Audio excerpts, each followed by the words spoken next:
Teman-teman, selamat berjumpa lagi di channel CMTV. Dan kali ini kita akan belajar bisnis dari tanaman singkong atau pohung ataupun ubi kayu ya. Karena ada hal yang menarik baik secara ekonomis maupun secara filosofis. Ya, secara ekonomis memang sampai saat ini tanaman singkong ini masih juga jadi favorit para petani, khususnya di daerah yang curah hujannya tidak terlalu tinggi, kemudian tanahnya cukup gembur atau mawur gitu ya. Nah, itu sebagai satu tempat tumbuh dari tanaman singkong atau tanaman pohung yang cukup bagus. Saat ini saja teman-teman, kalau dari sisi bisnis di daerah Surabaya dan sekitarnya, tanaman singkong ini atau umbi singkong ini dijual per kilonya Rp5.000. Artinya per kilo Rp5.000 itu di pasar ya, langsung ke konsumen. Nah, kalau kemudian para petani menjual ke pengepul atau tengkulak, tentu menjadi harga yang berbeda, di bawah itu tentu saja. Nah, tapi itu masih cukup memberikan satu keuntungan yang cukup signifikan. Karena sebagai satu contoh, teman-teman yang ada di Sumatera ini menanam singkong jenis ubi kayu racun, itu ternyata per kilogramnya kisaran 1.200 sampai 2.000 ya. Itu pun sudah cukup laba. Jadi dengan modal atau lahan 1 hektar kemudian ditanami pohon singkong ini, maka di lahan 1 hektar itu bisa menghasilkan sekitar 70 ton singkong ya, 70 ton singkong, dan itu harganya 1.200, masih cukup mengembirakan dengan masa tanam 7 bulan. Nah, tapi ternyata di beberapa tempat kemudian juga ada inovasi-inovasi baru, rekayasa genetika di tanaman singkong ini. Ternyata ada yang sudah 5 bulan itu bisa panen. Nah, tentu ini menjadi satu peluang bisnis untuk teman-teman yang ingin menanam singkong. Keunggulan tanaman singkong lainnya yang selain harganya tadi ya, kalau kita jual ke pasaran atau COD itu biasanya Rp5.000. Itu yang jenis putih ya, tapi sama saja baik singkong putih maupun singkong kuning. Karena biasanya kalau singkong kuning itu kan lebih suka karena warnanya gitu ya. Kemudian masyarakat lebih suka singkong kuning karena warnanya enak sepertinya. Kemudian kalau warnanya bagus, rasanya mesti enak. Padahal sama saja tanaman singkong. Oke, itu dari sisi bisnis ya. Kita akan lihat dari sisi yang lainnya tentang tanaman singkong ini. Teman-teman, tanaman singkong seperti inilah kondisinya ketika awal kali ditanam ya. Jadi di stek kemudian ditancapkan. Nah, tentu saja tanahnya digulut terlebih dahulu. Jadi ini gulutan bekas tanaman jahe merah yang sudah dipanen kemudian ditanami singkong. Tapi awalnya dulu tanaman singkong di sini juga menjadi pelindung ya. Jadi tanaman singkongnya ini kan bisa mencapai ketinggian lebih dari 2 meter ya, sehingga bisa melindungi tanaman jahe merah organik yang ada di sini. Karena tanaman jahe merah organik ini sangat rentan sekali terhadap cuaca yang panas, kemudian juga hujan. Nah, singkongnya sendiri sebetulnya usianya itu dari tanam sampai panen sekitar 7 bulan ya, 7 bulan sampai 8 bulan. Nah, tapi dengan kondisi tertentu 5 bulan saja sebetulnya sudah bisa dipanen. Dan masa tanam singkong sendiri yang paling bagus dan dipilih oleh para petani adalah ketika berakhirnya musim hujan, kemudian masuk ke awal musim kemarau, sehingga waktu 5, 7 sampai 8 bulan itu menjadi usia pertumbuhan dan perkembangan tanaman singkong yang memang cukup bagus ya. Dan rata-rata memang petani memilih waktu seperti itu. Dan sampai saat ini pun banyak sekali masyarakat kita yang masih memfavoritkan tanaman singkong ini karena tanamannya juga sederhana, tidak perlu perawatan yang cukup jelimet gitu ya.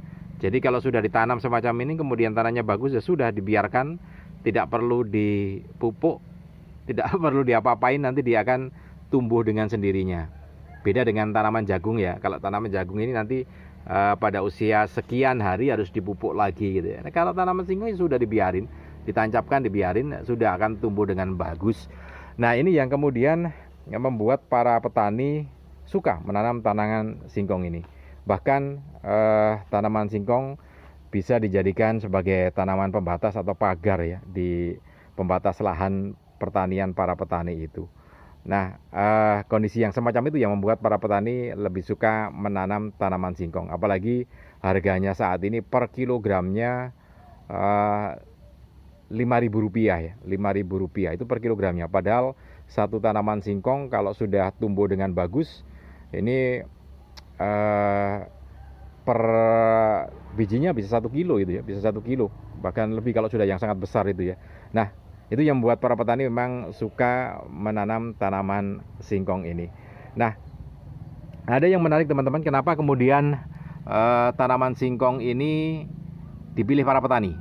Jadi kita belum masuk ke filosofi ya, tapi kita masuk ke kenapa sih tanaman singkong ini dipilih para petani untuk menanam atau lahan yang dimilikinya. Sebelum ke filosofi, ada satu hal yang menarik yang sempat disampaikan kakek saya dulu ya, leluhur saya yang memiliki lahan ini, sempat menyampaikan pada waktu saya masih kecil. Padahal ya. Jadi saya belum tahu apa-apa, taunya saya sudah besar ini. Kenapa beliaunya berpesan semacam itu? Jadi tanaman singkong itu kalau ada di lahan kita, sebaiknya ketika kita sudah 3 kali masa panen, misalkan kita tanam, masa tanam pertama jagung, kemudian masa tanam berikutnya adalah padi, kemudian masa tanam berikutnya adalah tanaman yang lainnya, apapun gitu ya. Nah, yang ketiga ini diharapkan kita menanam tanaman singkong gitu ya. Kan aneh buat saya, kenapa harus tanaman singkong kalau yang ketiga kalinya? Nah, ternyata ada yang menarik dari situ, bahwa ketika lahan itu sudah dipakai untuk menanam selama 3 musim tanam, maka unsur nitrogen yang ada di dalam tanah itu biasanya berkurang. Nah, karena itu dengan menanam tanaman singkong ini, maka umbinya atau akar-akarnya yang tidak ikut tercerabut ketika dipanen, itu akan menjadi nutrigen atau menyimpan unsur nutrigen, dan itu bisa menjadi pupuk alamiah untuk tanaman yang berikutnya. Sehingga pesannya seperti itu ya. Mungkin juga leluhur saya dulu atau kakek saya dulu berpesannya juga dipesan sama orang tuanya juga seperti itu. Tetapi ternyata secara saat ini menjadi menarik, karena ternyata itu ada suatu rahasia secara ilmiah gitu ya, bahwa akar-akaran dari singkong itu menyimpan unsur nitrogen di dalam tanah. Nah, ini yang satu hal yang cukup menarik dan perlu jadi perhatian kita ya. Kita dapatkan unsur nitrogen secara alamiah tanpa kita harus melakukan pemupukan kimia. Nah, di sisi yang lain teman-teman, kita akan masuk ke wilayah filosofi. Jadi setelah kita masuk ke bisnis, kita masuk ke wilayah filosofi tanaman singkong ya. Teman-teman, ini tanaman singkong yang baru saja kita panen ya. Jadi kita lihat tanaman singkong ini dari sisi filosofi ya. Karena kita tidak menanam singkong khusus ini untuk ini apa, untuk pelindung saja. Jadi tanaman singkong bentuknya semacam ini. Nah, itu bawahnya. Apa ini artinya? Saya menyebutnya tanaman singkong ini sebagai tanaman demokratis ya. Menarik, tanaman demokratis. Kenapa saya sebut tanaman demokratis? Begini. Tanaman singkong ini kita tanam awalnya segini ya, kemudian tumbuh ke atas, naik bisa mencapai 2 meter lebih bahkan ya. Nah, ini menunjukkan bahwa manusia atau siapa saja boleh mencapai posisi tertinggi dalam hidupnya, apapun itu ya. Apakah sebagai seorang perwakilan rakyat, apakah seorang manajer atau seorang direktur, kemudian mencapai puncak tertinggi. Tetapi sekali lagi yang perlu diingat bahwa setinggi apapun, bahwa tanaman ini hasilnya ada di bawah, di dalam tanah gitu ya. Manfaatnya itu ada di dalam tanah, umbi kan ya. Jadi begini, setinggi apapun kondisi kita, pencapaian setinggi apapun yang kita raih, maka jangan lupa bahwa kemakmuran itu harus ada di bawahnya. Jadi apapun posisi kita, setinggi apapun, presiden kah, DPR kah, MPR, perwakilan atau apapun ya, bupati, camat dan segala macamnya, maka jangan lupa bahwa kemakmuran itu harus di bawah. Bukan rindang saja di atas, tapi gersang di bawah, tidak ya, tetapi rindang di atas juga rindang di bawah. Nah, artinya bahwa bagaimanapun juga, setinggi apapun posisi kita, jangan lupa bahwa kalau kita sudah mencapai posisi tertinggi, kemakmuran ataupun manfaat yang kita dapatkan harus kembali ke bawah. Jadi ini kan seperti ini, fotosintesisnya ada di atas ini ya, di daun-daun. Tapi begitu setelah selesai fotosintesisnya, maka hasilnya dibawa ke umbi yang ada di bawah ini.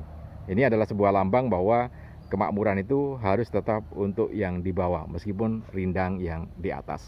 Oke teman-teman, demikian informasi yang bisa saya sampaikan. Mudah-mudahan bisa bermanfaat untuk Anda. Salam dan sukses selalu untuk Anda.